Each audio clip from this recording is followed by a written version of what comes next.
गोरखपुर में धर्म और आध्यात्म पर अंतर्राष्ट्रीय फिल्मोत्सव IFFRS का 3 दिवसीय आयोजन गुरुवार से शुरू हुआ। फिल्मोत्सव का उद्घाटन शेड्स ऑफ उत्तर प्रदेश की स्क्रीनिंग से हुआ, जिसके बाद वाराणसी द सिटी ऑफ निर्वाण का प्रदर्शन हुआ। उद्घाटन सत्र के मुख्य अतिथि सुप्रसिद्ध फिल्म निर्माता निर्देशक विवेक रंजन अग्निहोत्री और महापौर डॉक्टर मंगलेश श्रीवास्तव उपस्थित रहे। आयोजन में प्रवेश निःशुल्क रहेगा। पर्यटन और संस्कृति मंत्री जयवीर सिंह के निर्देशन पर यह आयोजन उन फिल्मों को दर्शाने का मंच बनेगा जो धर्म, संस्कृति और आस्था को रचनात्मक तरीके से प्रस्तुत करती हैं। गोरखपुर गुरु गोरक्षनाथ सहित अन्य संतों की कर्मभूमि रही है, जो ऐसे आयोजनों के लिए सबसे उपयुक्त स्थान है। पहले दिन अघोरी, अमृत मंथन, दशावतार, बुद्ध सर्किट और अनटोल्ड हिस्ट्री, काल भैरव जैसी फिल्मों का प्रदर्शन किया जाएगा। दूसरे दिन फिल्म निर्देशक, निर्माता और लेखक विवेक रंजन अग्निहोत्री फिल्म निर्माण पर मास्टर क्लास देंगे। जिस दिन नैमिष महाकुंभ और India's grand festival Durga Puja फिल्मों का प्रदर्शन होगा। अंतिम दिन कास्टिंग डायरेक्टर और निर्माता पराग मेहता अभिनय कला पर मास्टर क्लास देंगे। इस दिन discovery, Varanasi, Mathura, Vrindavan, overall UP और यूपी होम ऑफ द ताज फिल्मों का प्रदर्शन किया जाएगा। समापन समारोह में बेहतरीन फिल्मों को सम्मानित भी किया जाएगा। ये मेरे लिए बहुत सौभाग्य की बात है। मैं उत्तर प्रदेश में जड़े हैं, यहाँ से कुछ दूर शाहजहांपुर और कानपुर है, यहाँ से मैं आता हूँ। और उत्तर प्रदेश में कई साल पहले की बात बता रहा हूँ आपको, एक वक्त था कि कोई सोच भी नहीं सकता था कि उत्तर प्रदेश में कोई फिल्म फेस्टिवल भी हो सकता है। हम भूल जाते हैं, हमें याद नहीं रहती ये सब बातें। एक बार मैंने बड़ी कोशिश की थी, जब मैं नया फिल्म इंडस्ट्री में आया था, तो हर किसी को लगता है चलो अपने प्रदेश में जाके कुछ करते हैं। तो मैंने बड़ी कोशिश की थी कि किसी तरह से यहाँ पे एक फिल्म फेस्टिवल हो जाए। और हालांकि तब वो फिल्म बंधु वगैरह बन चुका था, लेकिन लोगों ने कहा देखने कौन आएगा, सुनने कौन आएगा भाई। और आज ये बड़े गर्व की बात है और एक बहुत अच्छी बात है कि आज एक ऐसा माहौल बना है, आज इस तरह की एक स्थिति उत्पन्न हुई है जहाँ पे फिल्म फेस्टिवल मेरे ख्याल से काशी में भी होने लगा है, लखनऊ में भी होता है शायद, और एक आध जगह होता हो। मैं तो चाहता हूँ और भी जगह हो, आगरा, मथुरा में भी होना चाहिए। और लेकिन सबसे खुशी की बात यह है कि जो आप लोगों ने इसकी थीम चुनी, जो आपने रिलीजन और स्पिरिचुअलिटी, धर्म और अध्यात्म, इन दो चीजों को जोड़ा है, मेरे ख्याल से ये एक बड़ी अच्छी सी बात है। और मैं बताता हूं क्यों।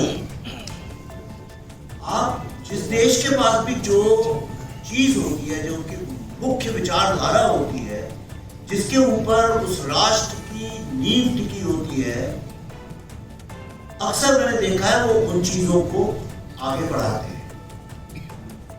पहली बात तो मेयर साहब आपको बताना चाहूंगा कि जो फिल्म फेस्टिवल्स की प्रथा है वो शुरू ही दो कारणों से हुई थी। एक तो एक शहर में टूरिज्म का प्रसार करने के लिए, इसीलिए आप देखिए विश्व के जितने फेमस फिल्म फेस्टिवल्स हैं वो ऐसी जगहों पे होते हैं जो टूरिज्म में इग्नोर्ड जगह थी, वहां पे किया। और जैसे कैन में होता है, पेरिस में होता है, सनडांस होता है, बहुत सारी जगह है, तो उन जगहों में लोग आते हैं। दूसरा, फिल्म फेस्टिवल्स में वो दुर्लभ फिल्में दिखाई जाती हैं जो अक्सर थिएटर में जिनको रिलीज करने में काफी दिक्कत जाती है, या जो लीग से हटके होती हैं, अलग तरह की होती है। लेकिन हर जगह पे उसके हिसाब से जो उनकी जो मूल सोच है, जो धारा है, वो फिल्में दिखाई जाती है। इस संबंध में मीडिया कर्मियों से बात करते हुए सुप्रसिद्ध फिल्म निर्माता निर्देशक विवेक रंजन अग्निहोत्री और महापौर डॉक्टर मंगलेश श्रीवास्तव ने बताया। सभी को बहुत प्रणाम। इंटरनेशनल फिल्म फेस्टिवल गोरखपुर में आयोजित हो रहा है, इसके लिए हम सभी गोरखपुरवासी बहुत गौरवान्वित हैं और बहुत उल्लासित हैं कि ये कार्यक्रम गोरखपुर में आयोजित हो रहा है। शायद किसी ने सोचा भी नहीं होगा कि जो है गोरखपुर में इस तरह के कार्यक्रम भी आयोजित हो सकते हैं। और उससे ज़्यादा आवश्यक, जिसको आप कहिए इम्पोर्टेंट कह लीजिए, वो सब चीज़ ये है कि इन सारी फिल्मों का जो विषय है धर्म और आध्यात्म, ये आने वाली हमारी जो पीढ़ी है, जो हमारे आने वाले भविष्य के बच्चे हैं, उनको किस दिशा में ले जाना है, ये फिल्म फेस्टिवल इस चीज़ का निर्धारण करेगा।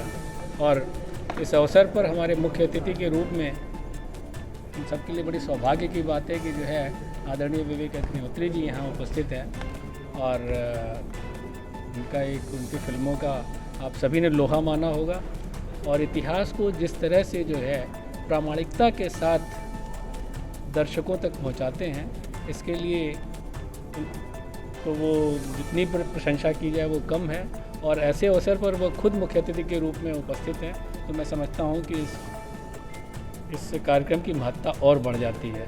बहुत बहुत धन्यवाद। देखिए, मुझे जब बुलाया तो मैं ना इसलिए भी नहीं कर पाया, एक तो बाबा गोरखनाथ की पवित्र भूमि है, यहाँ आने का अवसर मिला। माननीय योगी नाथ जी हमारे मुख्यमंत्री जो उत्तर प्रदेश के हैं, उन्होंने जो ये पहल की है जगह जगह अलग अलग जगहों पे इस तरह के विषयों पे फिल्म फेस्टिवल करवाने का, ये एक बहुत ही अद्भुत और एक बहुत ही नया प्रयास है जो और किसी प्रदेश में हो भी नहीं रहा। और मेरे छोटे भाई, मेरे बहुत ही अजीज़ मित्र रवि किशन जी का भी शहर है और अब तो आपके महापौर जी से भी हमारा रिश्ता बन गया है। गीता प्रेस भी यही है। एक महान भूमि है गोरखपुर, तो यहाँ आना मेरा दायित्व था, मुझे आना ही था। दूसरा जो विषय है वो मेरे दिल के काफ़ी करीब है, धर्म और अध्यात्म, इन्हीं विषयों पे मैं बोलता भी हूँ, लिखता भी हूँ, मेरे बहुत करीब है और मुझे बड़ा आश्चर्य है कि किसी ने सोचा इस पे करने का और आज ये पहला संस्करण है इसका। लेकिन जिस तरह से मैंने देखा, मुझे पूर्ण विश्वास है और मैं आपसे भी अनुरोध करूँगा कि इसको, जो टूरिज़्म डिपार्टमेंट ने इतना अच्छा काम किया है, खड़े हुए हैं हमारे मित्र यहाँ, तो मैं चाहूँगा आप सब टूरिज़्म डिपार्टमेंट, हमारे महापौर जी और जितनी अद्भुत यहाँ से व्यक्तित्व है, सब मिलकर इसको आगे बढ़ाएं और मुझे पूर्ण विश्वास है कि अगले 5-10 साल में ये भारत का एक बहुत ही अग्रणी फिल्म फेस्टिवल बन के उभरेगा। सर, अभी छावा को लेकर महाराष्ट्र में नागपुर में हंगामा चल रहा है, उत्तर प्रदेश में कुछ ऐसी ही बातें आ रही। आज मुख्यमंत्री जी बहराइच में थे, योगी जी, उन्होंने कहा है कि किसी भी आक्रांता का महिमा मंडन नहीं होना चाहिए और जो लोग ऐसा कर रहे हैं वो देशद्रोही है। चूँकि आपकी फिल्में भी इर्द गिर्द इसी तरीके की है, तो इसमें आप क्या कहेंगे? देखिए, आप अगर जर्मनी जाएं कभी तो आप देखिए, उनने हिटलर का नामो निशान तक मिटा दिया। उनकी ज़मीन नहीं, बिल्डिंग नहीं, सड़कों पे नाम नहीं, सब। और जितना वर्ल्ड वॉर में जो मलबा निकला था सारा का सारा उसके ऊपर मिट्टी डाल के वहाँ पे एक बगीचा लगा दिया है ताकि लोग कभी याद ही नहीं रखें। क्या आप जानते हैं वहाँ पे हिटलर का नाम लेना ये अलाउड नहीं है, इलीगल है, राइट? पोलैंड में तो ये तक लॉ है कि आप ये भी डिबेट नहीं कर सकते कि हिटलर अच्छा आदमी था कि बुरा था, या बुरा था तो कितना बुरा था, आप बोल ही नहीं सकते कुछ। कई जगह पे ये बोलना ही पॉसिबल नहीं है कि वो सुसाइड से मरा था कि उसे मार डाला था, यह लॉ है वहाँ पोलैंड में, अलाउड ही नहीं है। विश्व में जितनी विकसित और जिनको हम लोग डेवलप्ड कंट्रीज़ बोलते हैं, उन सब ने इस तरह के लॉज बनाए हुए हैं। कोई भी अपने देश के दुश्मन को कैसे उसका महिमा मंडन कर सकता है, मुझे आश्चर्य है। और कोई भी हो, मैं तो कहता हूँ कल को अगर आपका सगा भाई भी आपके घर में अगर घुसता है, राइट? आज हम रावण तो कोई मुस्लिम नहीं था, वो तो हिंदू था, दुर्योधन वगैरह तो हिंदू ही थे, लेकिन हम धर्म और उन्हें अधर्मी मानते हैं। तो ऐसे अधर्मी लोग जो आपके यहाँ घुस के, जिन्होंने इतनी महिलाओं के साथ बलात्कार किया, लोगों को कन्वर्ट किया, बच्चों को मारा, भारत से हमारी पहचान को मिटाने की पूरी कोशिश की, ये बहुत बड़ी सिर्फ भारत में ही संभव है और एक हिंदू राष्ट्र में ही संभव है कि हमने उन नामों को जिंदा रहने दिया, बल्कि उनके ऊपर सड़कें बना दी कि चलो तुमने बादशाह थे तो चलो सड़क बना देते। लेकिन आज अफसोस की बात है, जिन टेररिस्ट आतंकवादियों ने, इस्लामिस्ट जिहादी लोगों ने हमारे कश्मीरी हिंदू भाई बहनों को मार डाला, उन लोगों पे ही फिल्म बनाना इस देश में प्रतिबंध लगाना चाहते हैं।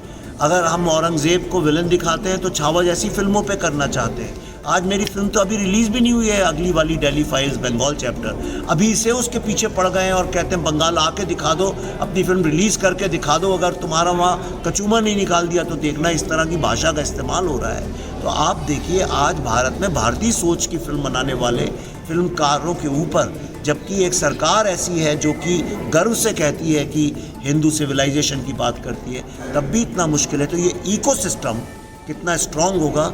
मेरी फिल्म का एक डायलॉग बड़ा मशहूर है, सरकार किसी की भी हो पर सिस्टम तो हमारा है।